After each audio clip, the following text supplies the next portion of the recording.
Halo semuanya, Assalamualaikum warahmatullahi wabarakatuh. Perkenalkan, nama saya Ahmad Rijali dari program studi Teknik Informatika kelas 1D Banjarmasin dengan NPM 24100100075. Pada kesempatan kali ini, saya akan menjelaskan tentang motherboard dan komponen-komponennya sebagai tugas mata kuliah organisasi komputer. Mari kita mulai pembahasan mengenai apa itu motherboard, komponen-komponen penting di dalamnya, serta cara kerjanya. Motherboard atau mainboard adalah komponen utama dalam sebuah komputer yang berbentuk papan sirkuit besar. Sebagai tulang punggung komputer, motherboard menghubungkan dan mengatur komunikasi antar berbagai komponen, mulai dari CPU, RAM, GPU, hingga penyimpanan. Perangkat keras lainnya yang dihubungkan ke motherboard dapat berkomunikasi satu sama lain karena motherboard menyediakan saluran data di dalamnya. Motherboard bukan hanya tempat dudukan komponen, melainkan juga memfasilitasi proses interaksi dan pertukaran data di antara komponen tersebut sehingga komputer bisa menjalankan perintah dari pengguna dengan efisien. Komponen-komponen utama pada motherboard. Yang pertama, soket CPU. Soket CPU adalah tempat di mana prosesor atau CPU (Central Processing Unit) dipasang. CPU merupakan otak dari komputer yang memproses instruksi, melakukan perhitungan, dan menjalankan program. Di dalam motherboard, soket CPU dirancang khusus agar sesuai dengan model CPU tertentu, misalnya Intel atau AMD. Memasang CPU harus dilakukan dengan hati-hati agar pin-pinnya tidak rusak. Yang kedua, RAM.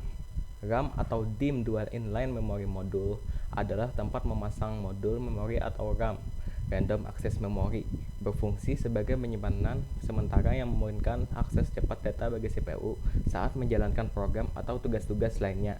Setiap motherboard memiliki jumlah slot RAM yang berbeda, biasanya ada 2 atau 4 slot. Semakin besar kapasitas RAM yang dipasang, semakin banyak data sementara yang dapat diakses oleh CPU, yang pada akhirnya meningkatkan performa komputer. Yang ketiga, chipset. Pada motherboard ada pengendali komunikasi antara CPU, memori, dan komponen lain. Pada motherboard modern, chipset biasanya hanya terdiri dari satu komponen. Namun dalam versi lama, chipset dibagi menjadi 2, yaitu North Bridge dan South Bridge. North Bridge mengelola komunikasi antara CPU, RAM, dan GPU, sedangkan South Bridge mengatur komunikasi dengan perangkat lain seperti penyimpanan slot, PCI, dan I/O port. Yang keempat, expansion slot adalah slot tambahan untuk memasang perangkat tambahan seperti kartu grafis, kartu suara, atau kartu jaringan. Slot ini biasanya menggunakan standar PCI Express yang memiliki beberapa versi seperti versi 1, 4, 8, dan 16. Slot PCI memungkinkan komputer mendapatkan fungsi tambahan sesuai kebutuhan pengguna, seperti performa grafis yang lebih tinggi dengan kartu grafis tambahan. Yang kelima, SATA dan M.2 digunakan untuk menghubungkan perangkat penyimpanan seperti hard disk dan SSD. Dalam motherboard modern, konektor M.2 digunakan untuk SSD NVMe yang memiliki kecepatan transfer data yang sangat tinggi, membuat proses booting dan akses file menjadi lebih cepat. Setiap jenis konektor penyimpanan menawarkan kecepatan dan performa berbeda. Dengan M.2 NVMe sebagai teknologi baru yang mendukung kecepatan baca dan tulis sangat tinggi. Yang keenam, power adalah bagian motherboard yang menerima daya dari power supply. Ada 2 jenis konektor daya utama, konektor 24 pin untuk memberikan daya ke seluruh motherboard, dan konektor tambahan untuk CPU.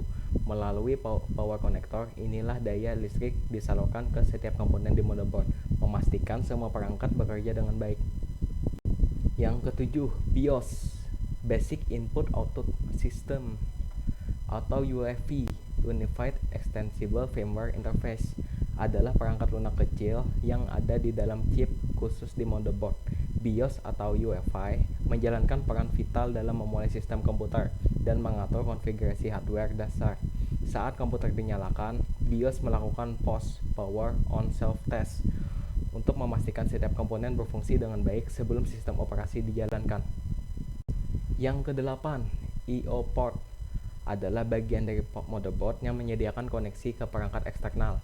Ini termasuk port USB, HDMI, Ethernet, audio jack, dan lainnya. Melalui port ini, pengguna bisa menghubungkan perangkat seperti keyboard, mouse, layar, atau kabel jaringan. Yang kesembilan dan yang terakhir, Fan headers adalah port untuk menghubungkan kipas pendingin, baik untuk CPU maupun kipas casing.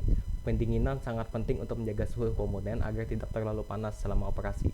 Dengan kipas yang terpasang di fan headers, suhu motherboard dapat terjaga, yang akhirnya memperpanjang umur komponen. Yang kesembilan dan yang terakhir, fan headers adalah port untuk menghubungkan kipas pendingin, baik untuk CPU maupun kipas casing. Pendinginan sangat penting untuk menjaga suhu komponen agar tidak terlalu panas selama operasi. Dengan kipas yang terpasang di fan headers, suhu motherboard dapat terjaga, yang akhirnya memperpanjang umur komponen. Cara kerja motherboard. Dalam sebuah komputer, motherboard berperan sebagai pengatur lalu lintas data antara semua komponen.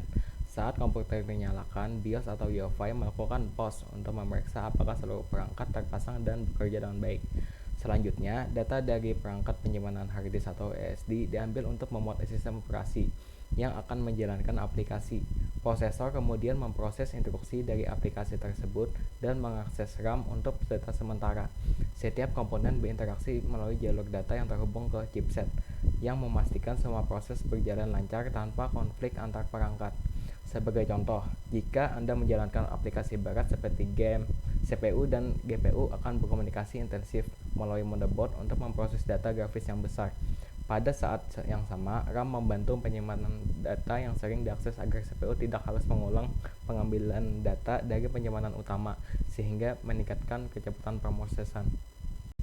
Itulah penjelasan saya mengenai motherboard beserta komponen-komponennya. Dari pembahasan ini, kita bisa memahami bahwa motherboard memiliki peran yang sangat penting sebagai pusat penghubung dan pengendali semua komponen dalam komputer. Dengan memahami fungsi tiap komponen pada motherboard, kita dapat lebih menghargai bagaimana sebuah komputer bekerja dan bisa mengoptimalkan performanya. Terima kasih atas perhatiannya. Semoga penjelasan ini bermanfaat. Sampai jumpa pada kesempatan berikutnya. Wassalamualaikum warahmatullahi wabarakatuh.